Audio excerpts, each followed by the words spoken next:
Elles sont partout, dans nos rues à Jodogne, à l'entrée des bâtiments faits d'asile, à l'aéroport de Charleroi. La Belgique compte aujourd'hui 400 000 caméras de surveillance.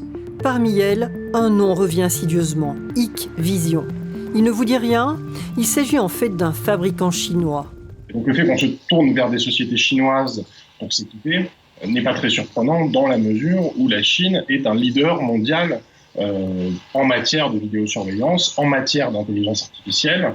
Et donc dans ces conditions-là, les pays européens se tournent assez spontanément vers des entreprises qui ont ce type de produits sur leurs étagères. 30% du chiffre d'affaires de ces sociétés provient actuellement de son business avec l'Europe. La multiplication de ces caméras sur des lieux sensibles de notre territoire fait craindre à ce député fédéral un risque d'espionnage. La loi sur la sécurité nationale en Chine oblige ces sociétés de partager leurs données à la demande du régime communiste central de Pékin. Des composants de ces caméras renvoient-ils des données à leurs fabricants ? Impossible à affirmer, mais une chose est sûre, il ne faut pas les utiliser sans un minimum de précaution.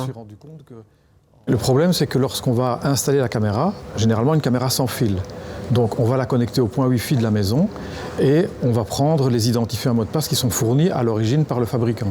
Le conseil à donner, c'est de modifier cet identifiant et ce mot de passe de façon à ce qu'elle soit vraiment bien associée au point Wi-Fi et surtout peut-être d'utiliser un point Wi-Fi dédié à la caméra de manière à ce que les données ne soient pas du coup partagées. Regardez ces images de caméras de surveillance privées belges. Elles sont publiées en temps réel sur un site internet, faute de protection suffisante. Pour ce spécialiste, un autre danger nous guette. Nos visages pourraient servir demain à abonder, à nourrir des jeux de données d'entreprises chinoises qui développent ensuite des logiciels de reconnaissance faciale,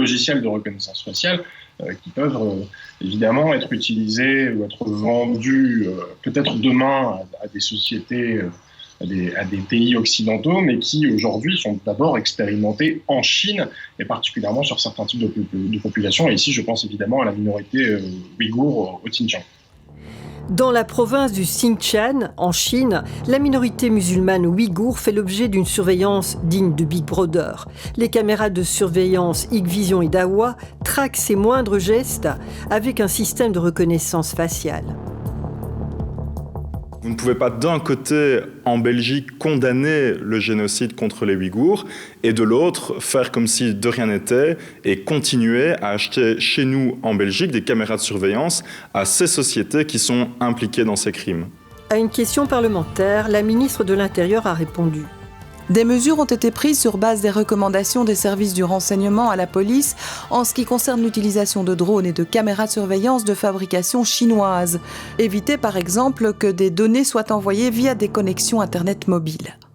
Contrairement à la Belgique, les États-Unis, le Royaume-Uni, les Pays-Bas et l'Australie ont mis ces marques chinoises sur liste noire.